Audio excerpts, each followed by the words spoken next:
Assalamualaikum warahmatullahi wabarakatuh. Kali ini penulis ingin bahas soal cara buat hujan ya. Tentu kita sudah kenal dengan cara buat hujan ala konvensional. Mungkin penulis sebelumnya pernah bahas, tapi ini fokus untuk yang ingin membuat hujan sendiri, untuk yang ingin coba tiru ya. Jadi kalau metode pembuat hujan, kalau yang levelnya pemerintah, government, itu adalah dengan menggunakan cloud seeding. Cloud seeding itu menggunakan garam, baik NaCl ataupun garam yang ada silvernya, untuk menyemai awan. Tapi banyak persyaratan. Yang pertama, punya pesawat terbang dan bisa mengoperasikan. Yang kedua adalah harus ada awan dulu. Jadi untuk melakukan cloud seeding harus ada awan. Jadi kalau sekarang ini awannya nggak ada karena dihabiskan oleh chemtrails, ya mustahil ya melakukan cloud seeding. Jadi cloud seeding itu bukan upaya yang kemungkinannya besar. Jadi persentase keberhasilannya kecil ya cloud seeding itu. Kalau yang paling sukses cloud seeding itu, yang paling maju adalah negara Thailand. Dari rajanya ya, Raja Thailand itu yang diakui paling mahir soal cloud seeding. Cloud seeding ini beda dari chemtrails ya. Kalau chemtrails itu kan awan putih panjang yang kemudian menyebar ke seluruh angkasa, menyebabkan langit jadi putih atau dipenuhi awan tinggi. Sementara cloud seeding adalah usaha untuk membuat hujan dengan menyebar garam di awan rendah. Chemtrails itu musuhnya cloud seeding, karena dengan adanya chemtrails nggak akan bisa dilakukan cloud seeding, karena itu awannya nggak ada.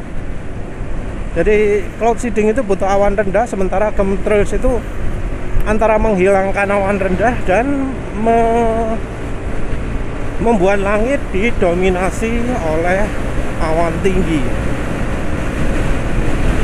Jadi ya perlawanan ya, jangan sampai salah, karena ada beberapa orang yang ngomong wah cloud seeding itu chemtrails, cloud seeding itu chemtrails. Enggak ya, cara operasinya beda, efek ke lingkungan juga beda ya. Efek negatif dari cloud seeding sendiri ya ada sih ya. Ada, karena jadi merubah distribusi hujan. Habis di cloud seeding jadi lebih sulit melakukan cloud seeding lagi. Jadi persentasenya bukan makin lama makin meningkat, tapi makin lama makin menurun. Itu caranya pemerintah. Cara yang lebih lebih bisa dibilang ilmiah lagi adalah dengan menggunakan cloudbuster. Dulu penulis pernah ya, kalau nggak salah baca di media ya, di koran opo yo lali, pernah dibahas juga di Intisari. Jadi saat itu ada beberapa media yang meliput cloudbuster menghasilkan hujan, di ujung alatnya muncul sinar biru gitu ya. Cloudbuster itu memang bisa menghasilkan hujan, tapi tidak berarti bebas dari efek samping. Dan efek samping ini yang menurut penulis membuat cloudbuster ini bukan alat yang baik untuk menghasilkan hujan. Karena ya, dari semua orang yang menggunakan cloudbuster, yang terjadi adalah kalau pingin hujan, mereka jadi harus mengeluarkan cloudbusternya. Jadi sejak pakai cloudbuster, hujan mereka tidak pernah terjadi secara alami lagi. tapi harus pakai cloudbuster. Ini karena energi yang dihasilkan cloudbuster sendiri membuat buminya menjadi kurang baik. Jadi yang dilakukan cloudbuster itu istilahnya kan merusak blokade alam ya, energi buruk.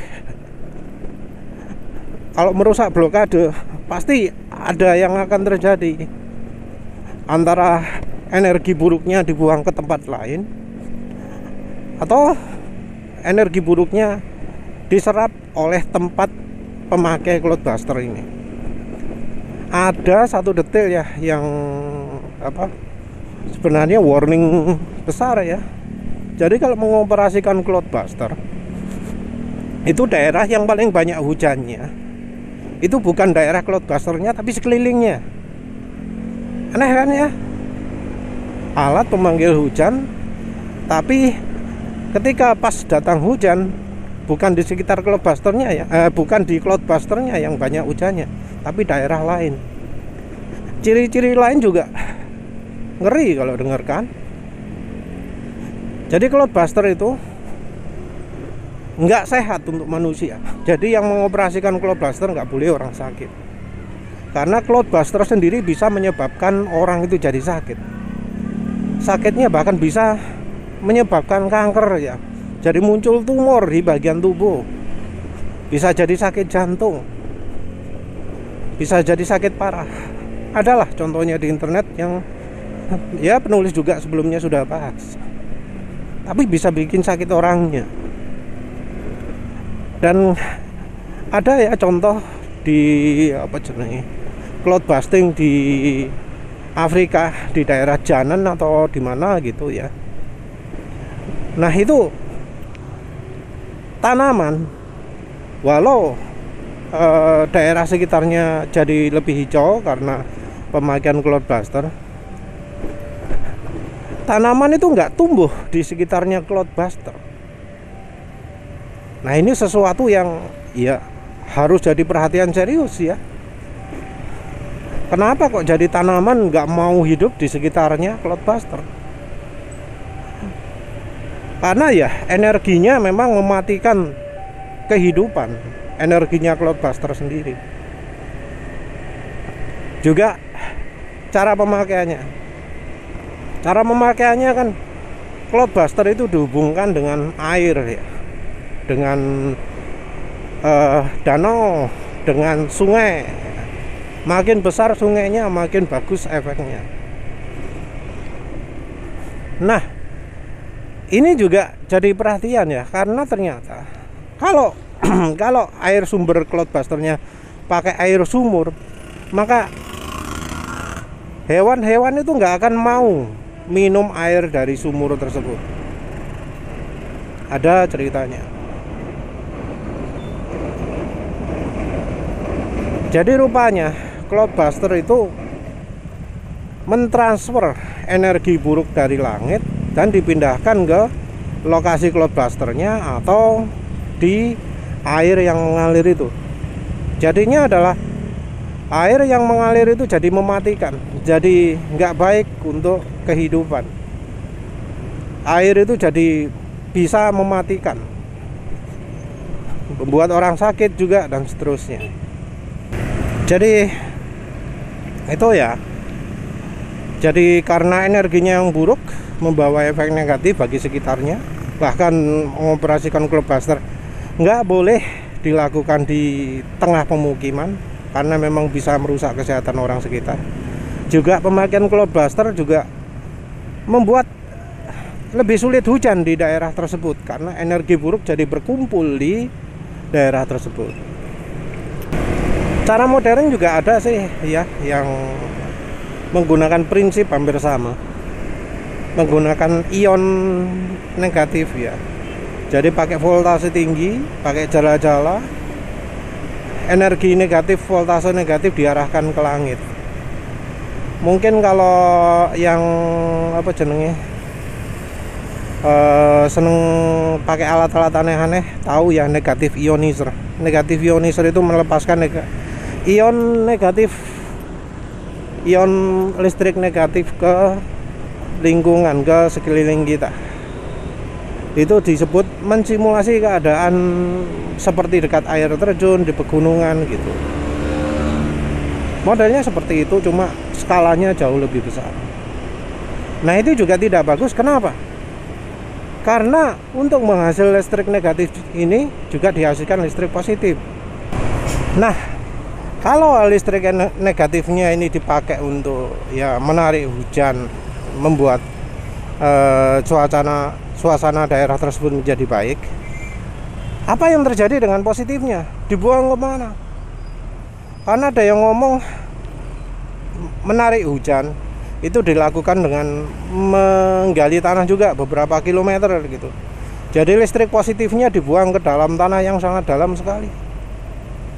Jadi permukaan tanah dibuat sangat negatif, bagian dalam bumi dibuat positif. Ini tentu berlawanan dengan fenomena alam ya. Fenomena alam natural itu adalah bumi itu muatannya jauh lebih negatif daripada di langit. Kalau kita pasang antena sangat tinggi sekali gitu ya, di antena itu akan ada muatan positif. Sementara itu dari bumi jadi muatan negatif.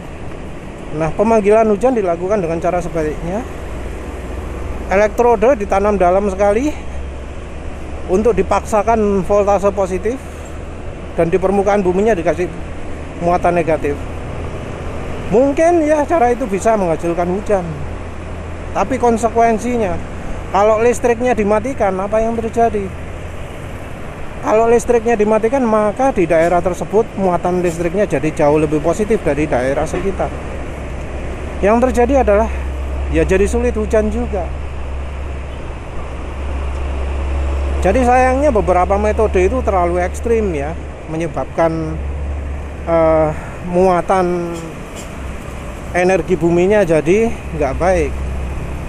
Tentu juga kalau kita melakukan hal sebaliknya, misalnya ya, yang atas buminya dibuat positif, buminya dibuat negatif, yang terjadi adalah bencana alam, karena ya bakal terjadi reaksi lebih ekstrim lagi. Bisa terjadi hujan petir atau apalah gitu. Nah, cara-cara seperti itu ya nggak disarankan ya. Mungkin kalau di Indonesia ini ada ya cara pemanggilan hujan dengan metode metafisik ya. Tapi biasanya kalau metode metafisik bukan untuk memanggil hujan, tapi untuk mengarahkan hujan ya, memindahkan hujan. Dari mereka yang melakukan ngomong bahwa oh iya itu bisa, cuma efeknya nggak baik ya, karena di daerah lain hujannya jadi jauh lebih ekstrim. Jadi ada konsekuensi juga. Cara lain ada juga yang cara sederhana. Misalnya dengan menggunakan pusaran air ya. Ya tentu tergantung dari skalanya ya, pusaran airnya seberapa besar. Cuma kalau yang dari pengalaman penulis, kalau pakai pusaran air gitu ya, itu efeknya nggak akan lama ya, cuma sehari 2 hari, karena ya pusaran air ini dipergunakan untuk menghasilkan energi yang setara listrik negatif di permukaan dan memaksa bumi jadi lebih positif. Tapi karena ya dayanya, anggap baik daya dalam tanda kutip ya, dayanya kecil, ya hasilnya juga tidak begitu besar. Ya tentu efek samping juga nggak begitu besar. Paling cuma bikin sehari hujan, wes itu dok, wes. Tapi ya bisa aja nggak hujan.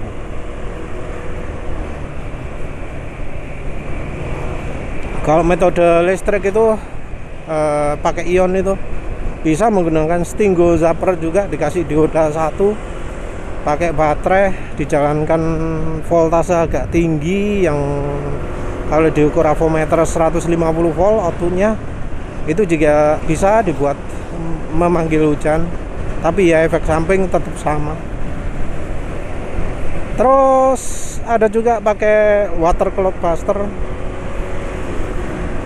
Jadi cloud buster yang airnya itu menggunakan orgonate taruh pak itu ya, wes situ.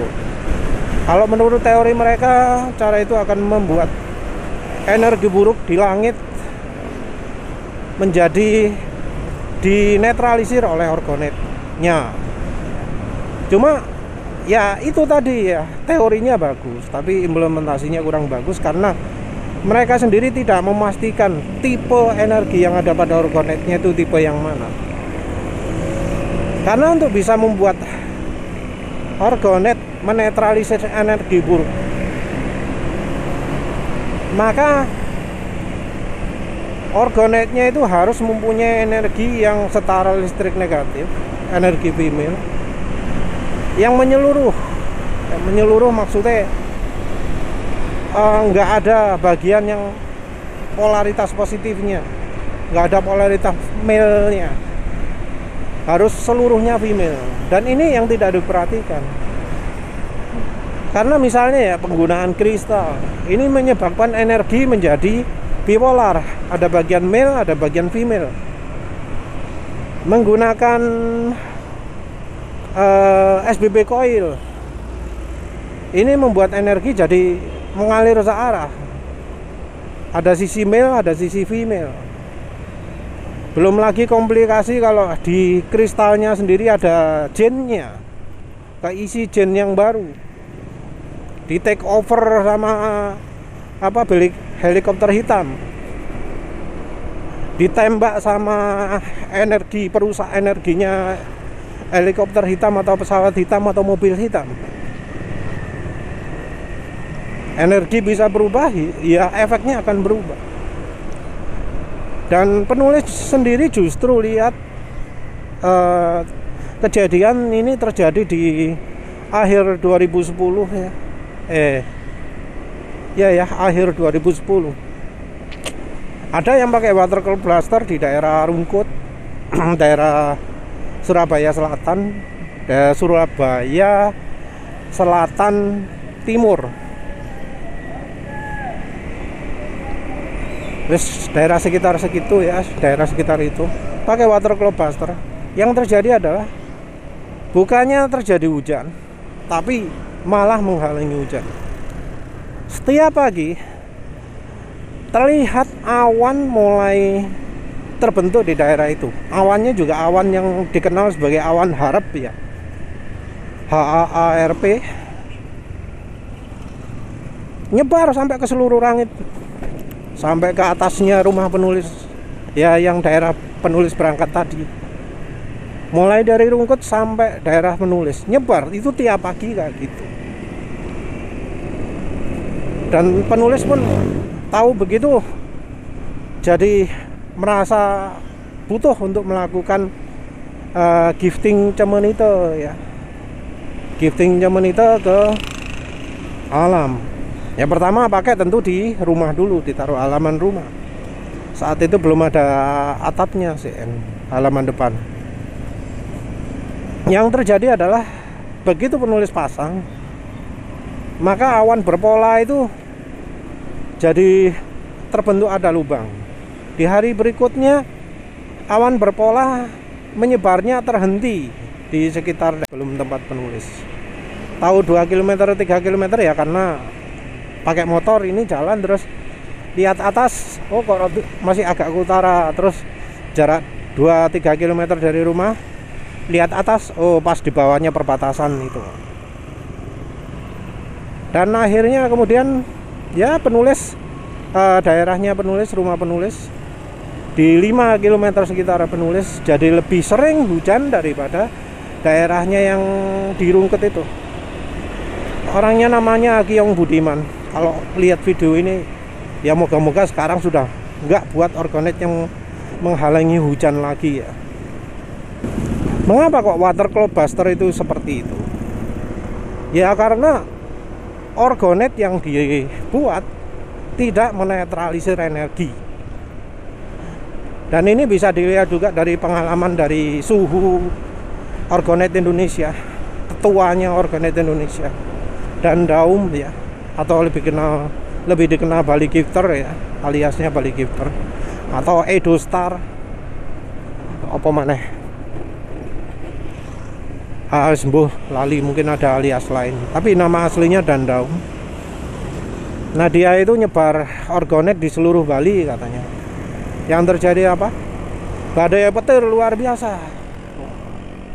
Terus di rumahnya juga jadi kena jin yang energinya buruk. Jadi dia ketika pasang earth pipe tipe orgonet yang ditanam ke bumi pakai pipa, itu katanya satu rumah jadi pusing.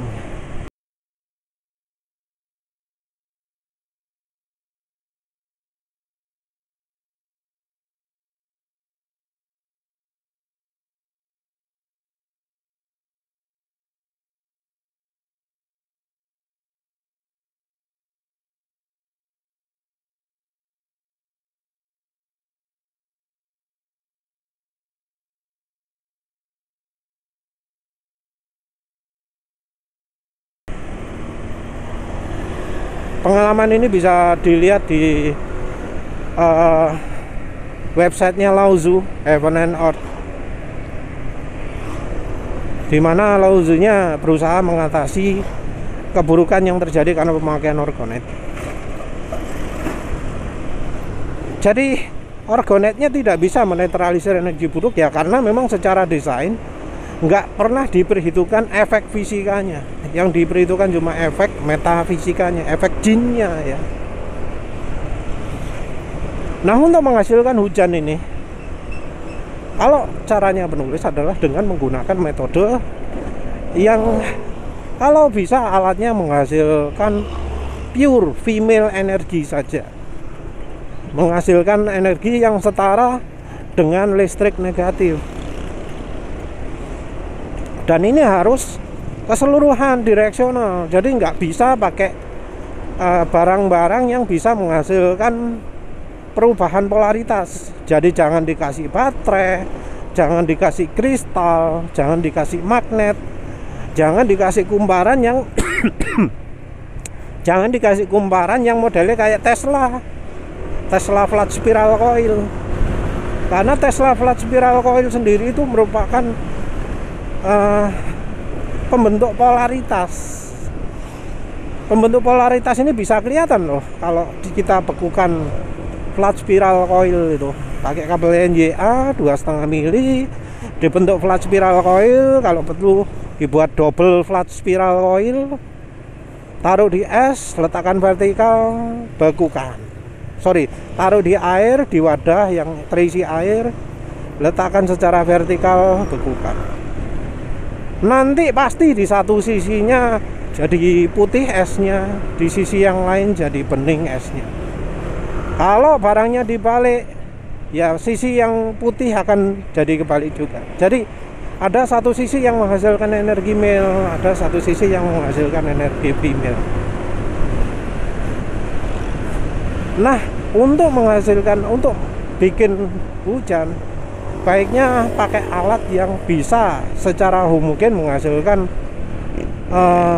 energi female secara radiasi energi female ke segala arah ya, omnidireksional ya.